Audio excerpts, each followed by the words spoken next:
Olá! Começa agora mais uma edição do programa De Docente, o programa de TV da Seção Sindical dos Docentes da UFSM, a SEDUFSM.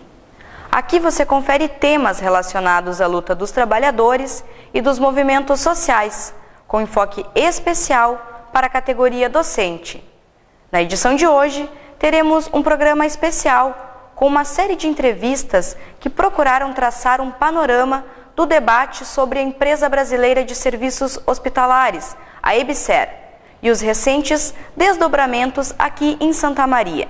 Em Santa Maria, o último acontecimento envolvendo a EBSER ocorreu na quinta-feira, dia 2 de dezembro. Na ocasião, estava agendada a realização da reunião extraordinária do Conselho Universitário da UFSM, que tinha entre suas pautas a empresa. Contudo, antes da pauta ser colocada em votação, a sala de reuniões do Conselho foi ocupada por manifestantes que declaravam sua contrariedade à EBSER.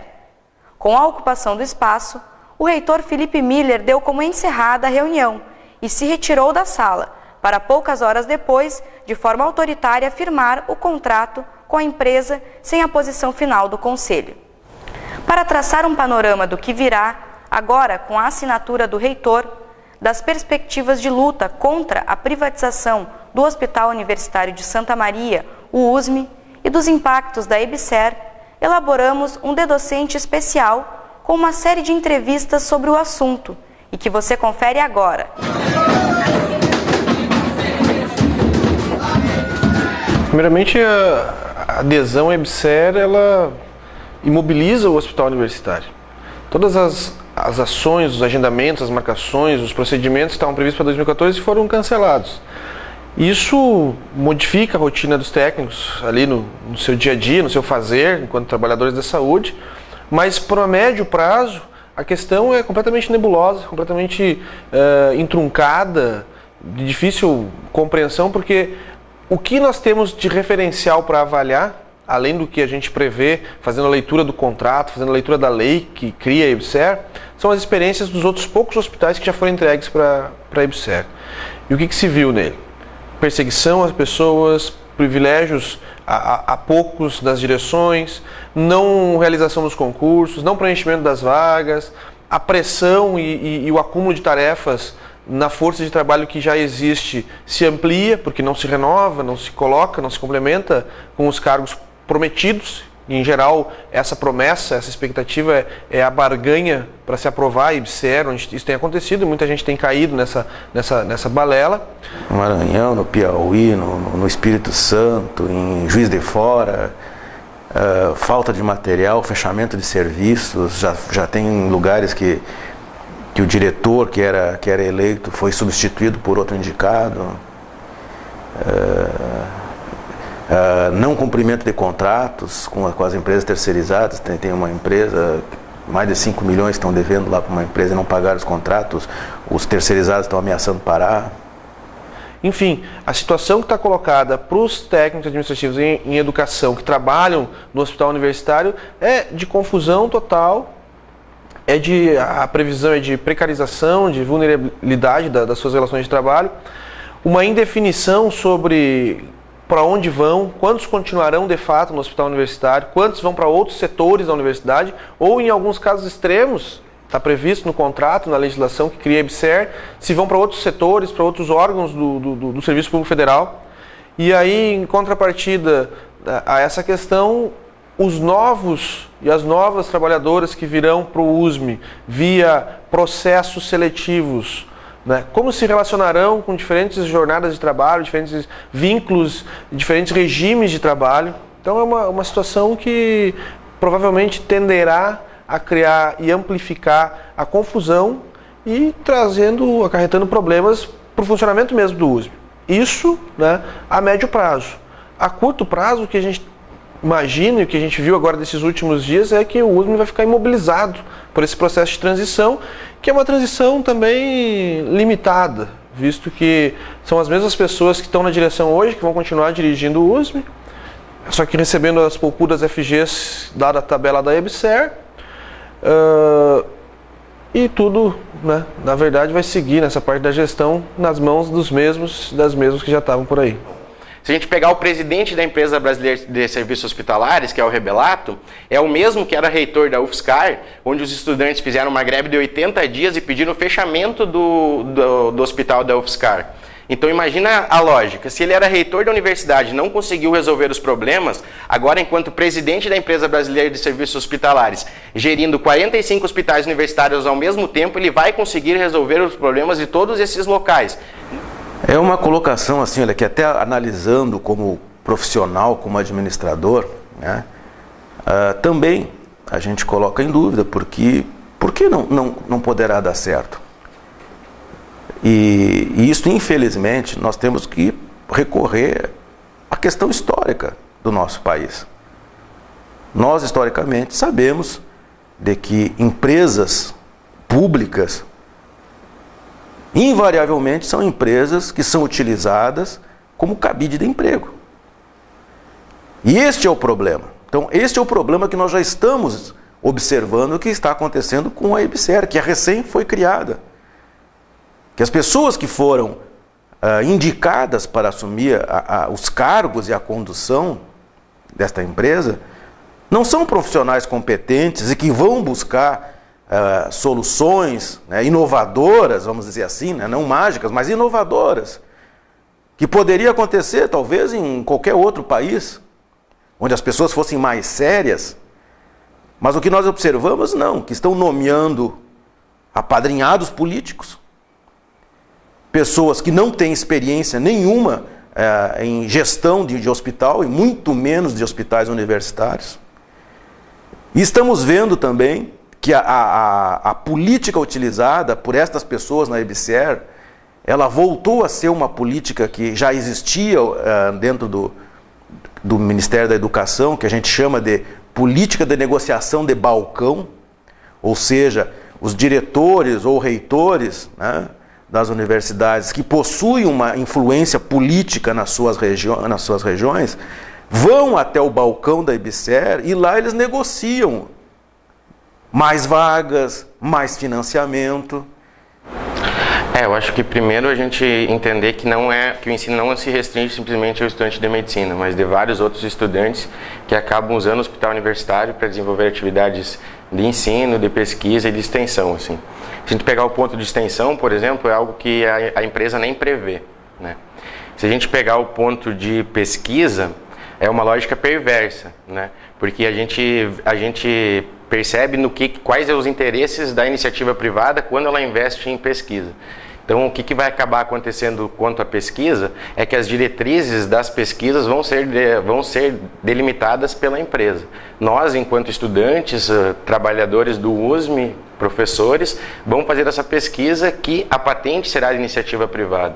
Ou seja, vai ser uma pesquisa feita por nós, por pessoas, que não será para o interesse público, né? Você tem que ver, a política que está sendo implantada vem de um convênio assinado com o Banco Mundial. Isso é o clássico, é isso que levou ao caos às universidades em Portugal e na Espanha, que estão sentindo agora o impacto da crise generalizada. O que nós estamos vendo nesse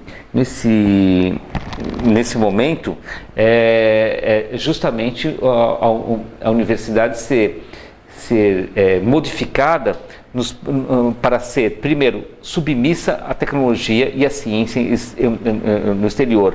E que para isso acontecer, tem que romper, primeiro ponto, a questão da autonomia universitária. Então, não é só apenas a questão do corporativista, a questão dos técnicos administrativos, dos professores que estão, mas sim a questão da própria autonomia universitária que precisa ser quebrada para a implantação e transformação da universidade em um órgão, uma unidade subserviente a essa política.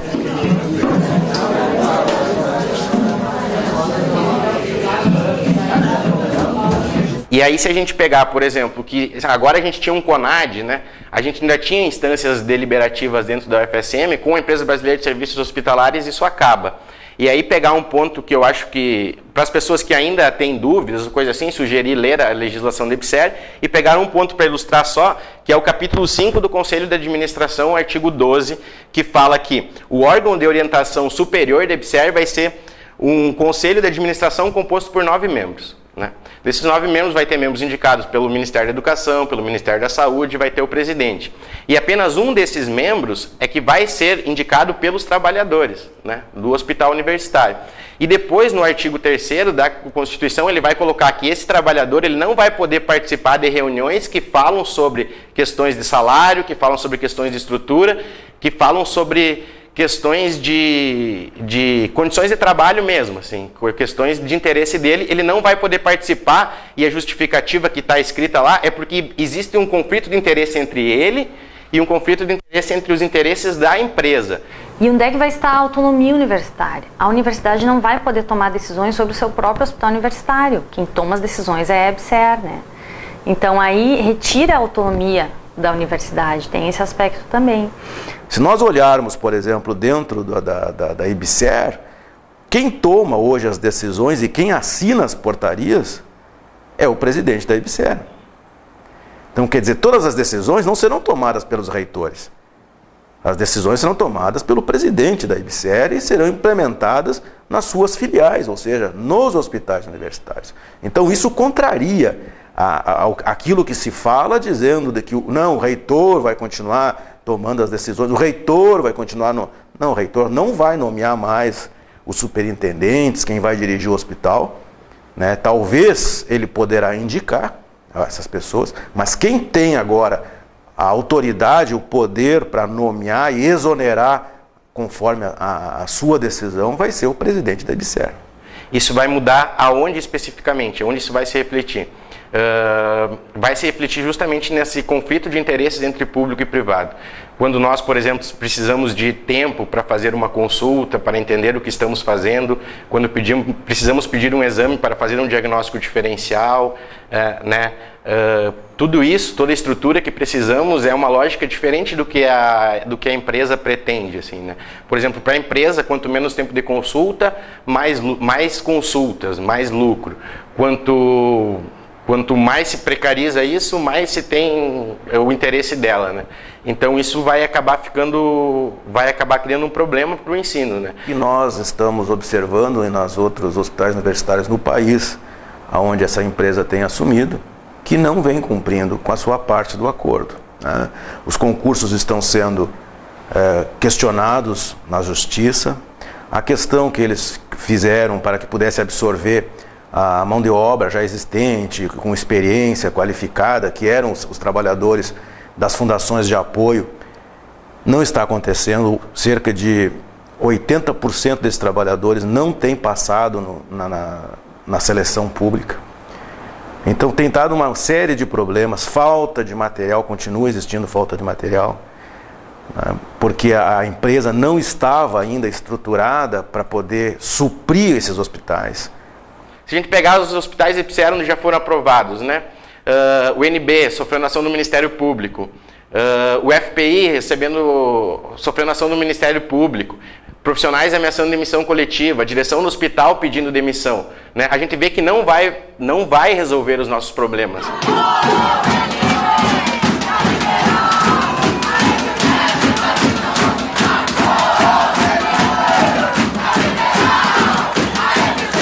Primeiro, um questionamento na justiça quanto à própria legitimidade da IBSER, visto todos os outros entraves e os outros questionamentos que estão ocorrendo nacionalmente, desde uma ação direta de inconstitucionalidade, enfim, mas também, visto que a matéria foi submetida ao Conselho, ela estava na pauta do Conselho, ele retira de lá e toma uma decisão ad referendo de um tema que, se por um lado a legislação apontava que ele poderia fazer isso, depois de estar submetido ao Conselho, é nossa interpretação do regimento do nosso órgão máximo da universidade, que é lá que deve ser apreciada e tomada a decisão final quanto a isso. Nós ajuizamos através sendo autoras a SUFSM e a CEDUFSM, uma ação civil pública visando, em primeiro lugar, nós visávamos o impedimento de que fosse assinado o contrato com a EBSER, ou em caso já assinado, que fosse anulado esse contrato, tá?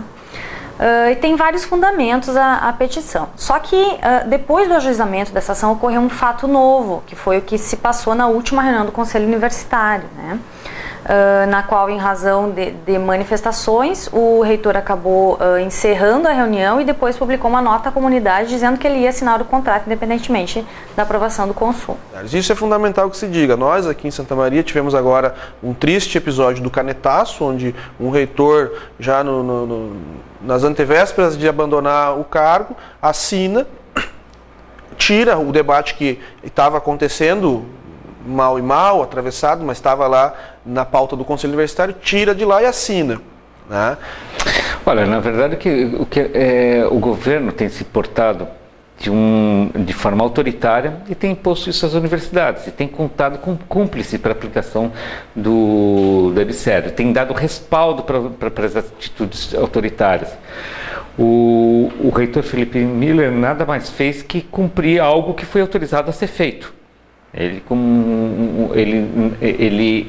deu canetaço simplesmente porque sabe que tem uma retaguarda para isso em troca de alguma coisa. Isso com toda certeza. É o interesse político que está movendo isso. Resolveu acabar com a possibilidade dos conselhos universitários poderem vetar. Essa possibilidade termina com o canetaço. Defende a autonomia para que o reitor seja reitor, e aí acabam preferindo ser fantoches do governo federal, fantoches de uma política que limita a autonomia da universidade, limita o espaço público e, no caso, entrega o nosso hospital de bandeja para os interesses privados. Isso não nos surpreende mesmo, porque desde a criação da PL lá em 2011 estava previsto que dependia apenas da assinatura dos reitores para que ela fosse efetivada nas 45 universidades que ela se propunha a gerir. Tudo indicava que desde muito tempo a gestão do Felipe Miller tinha uma posição favorável ao EBSER, como tem sido favorável a praticamente tudo que vem de Brasília, tudo que vem do governo federal. Quando a gente olha para a lei que cria a EBSER e vê que ela, inclusive por interferência, por intercessão da Andifes, ou seja, os próprios reitores fizeram com que a lei indicasse que o dirigente máximo da instituição, ou seja, o reitor, a reitora, fosse a pessoa com a capacidade, com o poder de assinar ou não a EBSER, prescindindo de submeter ao Conselho Universitário. Aqui em Santa Maria, Felipe Miller, atual reitor, em várias outras questões sempre usou esse expediente. Submete ao Conselho Universitário uma questão sobre a qual já tem posição. Em geral, o Conselho Universitário está submetido aos interesses do quinto andar da reitoria, né? São teleguiados pelo quinto andar da reitoria na maioria das posições e das discussões, e passa então um verniz democrático em decisões que já estão tomadas anteriormente, fora do debate, e dificilmente contemplando posições do movimento, da comunidade acadêmica. Inclusive nem contemplando no debate, a maioria das vezes. O Conselho Universitário é um espaço de muito pouco debate. Muita votação, muita coisa aprovada, mas debate efetivamente muito pouco. Então, o que a gente acaba vendo é que o reitor acaba utilizando de conselhos, né? Acaba tentando dar um ar democrático por uma decisão que cabia somente a ele e que já estava colocada. De certa maneira, não foi uma surpresa. Em função desse fato novo, nós fizemos uma petição ao juízo informando que essa era mais uma causa de nulidade dessa contratação com a EBSER, porque não bastassem todas as outras ilegalidades, que é a questão de ser uma empresa pública, a empresa pública é uma modalidade que visa lucro e vários outros aspectos de ilegalidades que tinham. Esse é um aspecto que se somou de ilegalidade na contratação. Por quê? Em primeiro lugar, porque de acordo com o Estatuto da Universidade, o Conselho Universitário ele tem competência para decidir, ele é o órgão colegiado máximo de competência deliberativa, e ele tem competência para decidir sobre a realização de convênios com entidades privadas, nacionais ou internacionais. E o regimento interno do próprio Conselho Universitário fala, não apenas em convênios, como quaisquer ajustes, que cabe ao Conselho Universitário aprovar quaisquer ajustes com entidades privadas ou públicas, nacionais ou internacionais. Então, é clara a competência do Conselho Universitário para decidir sobre isso. O reitor não poderia ter decidido sozinho. E não bastasse ser clara essa competência, no momento em que o reitor entregou a matéria à apreciação do Conselho Universitário, quer dizer, ele convocou uma reunião, ele incluiu na pauta, foi aprovada a pauta, foram iniciadas as discussões, ele não poderia simplesmente ter retirado isso de pauta. No momento em que ele decidiu submeter essa questão à apreciação do Conselho, isso afirmou a competência do Conselho, que já existia de acordo com a legislação, mas ainda que não existisse, né, ele submeteu ao Conselho, não poderia simplesmente ter retirado isso de pauta, né. Não havia ali a obrigatoriedade ou a cobrança do Ministério Público ou de qualquer órgão da Justiça, enfim, para que se assinasse a EBSER. O que saiu de lá foi uma opção clara e manifesta da reitoria, da direção do USM, de cumprir com o que veio ditado do governo federal e entregar o nosso hospital universitário para esse nicho de mercado que é esse processo de gestão que a gente tanto tem criticado. E quando eu falo o processo democrático, eu tenho que mencionar que a interrupção da reunião do Conselho tem o caráter democrático a partir do momento que a própria universidade cortava todo o entendimento, a possibilidade de exposição dos contrários à EBSER. A partir do momento que houve invasão, foi uma demonstração do movimento social e sindical e que as coisas não estavam claras, que não podiam ser votadas, que tinham que ser ampliadas as discussões. Então, o que a gente vê que essas medidas que vêm de fora para serem implementadas, acaba que não se proporciona um debate para os estudantes, não se tem o interesse de esclarecer essas políticas. Isso a gente vê na própria construção da empresa, né? A gente vê cláusulas obscuras, a gente vê medidas de assédio moral para com direções de hospital e tudo mais. Aí a gente vê várias tentativas e esforços de aprovar a empresa sem levar o debate a quem realmente interessa, né? E o tempo todo, se a gente puder pegar um histórico, nós fizemos isso em alguns momentos, até para apresentar para a categoria, apresentar para a comunidade acadêmica, nós quase que mensalmente tivemos alguma atividade, alguma ação, ou pública, ou de rua, ou de intervenção na imprensa, ou de construção de material, preparação e realização de debates, né, dialogando com conselheiros do Conselho Municipal de Saúde, do Conselho Estadual de Saúde, gente aqui de Santa Maria, de diferentes setores e segmentos da sociedade, da comunidade acadêmica, para denunciar e para fazer a discussão contrária à EBSER, tentando mostrar para o máximo possível de pessoas, e esse final de ano, agora final de 2013, a gente tem conseguido levar esse debate muito além do que tínhamos até antes desse período agora, da frente de luta contra a EBSER e tudo mais. Com o decorrer do processo, com o decorrer dos debates, com o decorrer de assembleias, a gente viu a situação mudando, assim. Mais estudantes passaram a entender que o real interesse dessa empresa, o real interesse do Estado em tornar uma gestão pública privada quando ela era só pública, e outros que se colocavam completamente contrários a favor da empresa começam a se questionar alguns pontos, assim. Aí existem vários outros aspectos que são a ilegalidade da EBSER, porque ela deveria ter sido instituída, deveria haver uma lei complementar dizendo as áreas em que as empresas públicas podem atuar. Não há. Então aí já é um problema de legalidade. Depois, se trata de uma empresa pública. Nos termos da lei, empresa pública se destina a explorar atividade econômica. Evidente que saúde não é atividade econômica, né?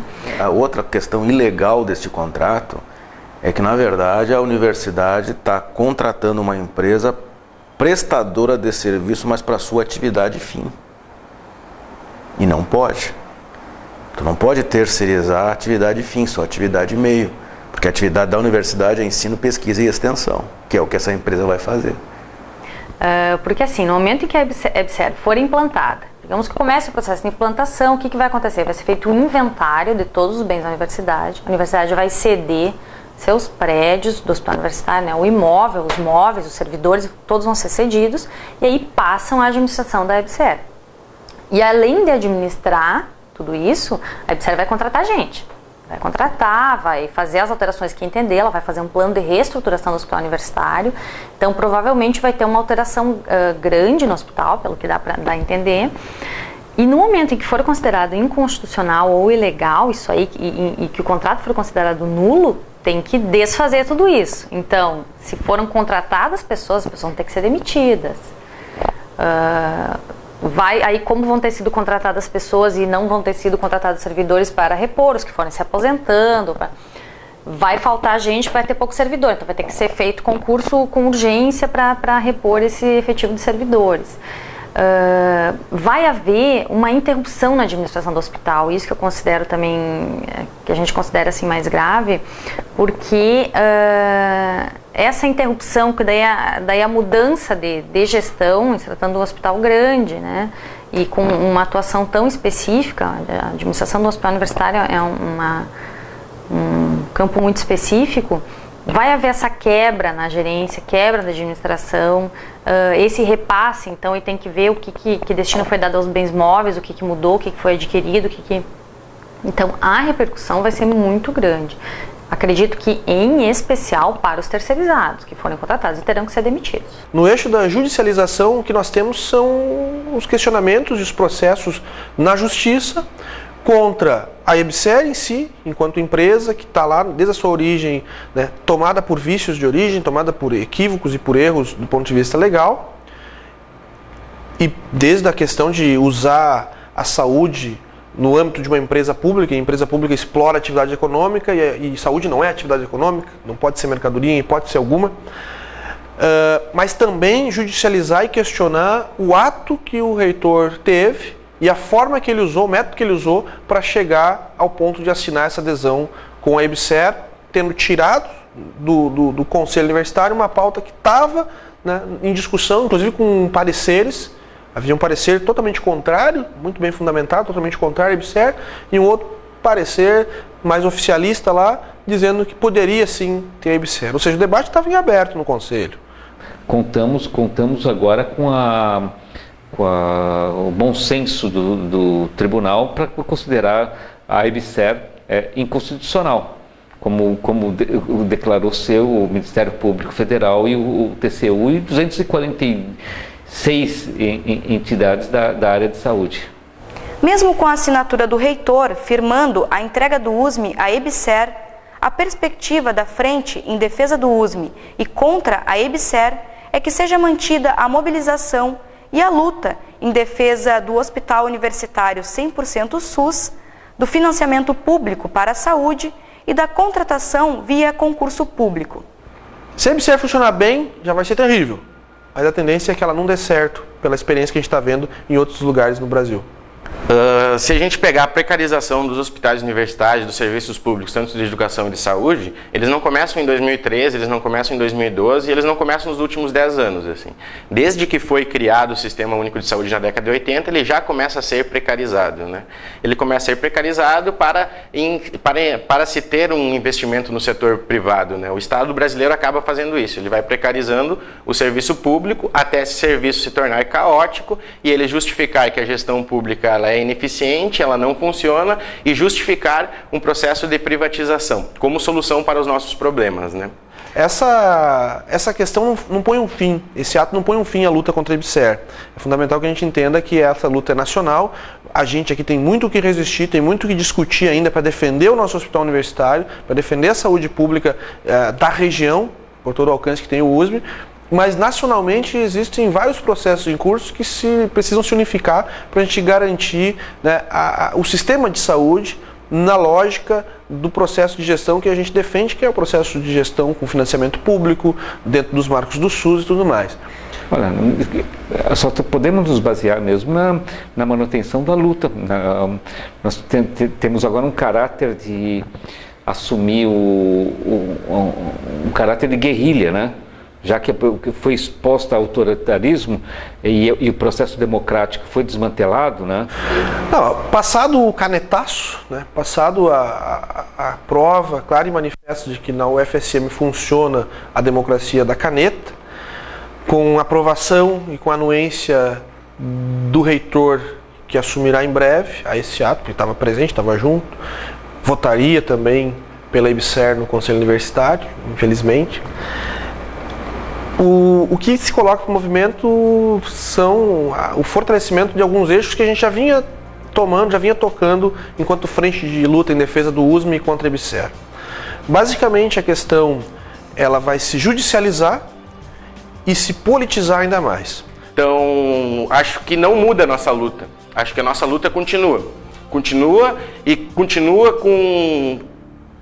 Acho que a luta continua com a organização das pessoas nesses locais, com a organização dos estudantes, com a organização dos trabalhadores e continua nos mesmos formatos, né? O outro eixo, que é a politização e a ampliação desse debate, é a necessidade que a frente tem já percebido e tem jogado seus esforços para isso, de colocar na pauta da cidade, na pauta da região, essas questões que dizem respeito ao nosso hospital universitário.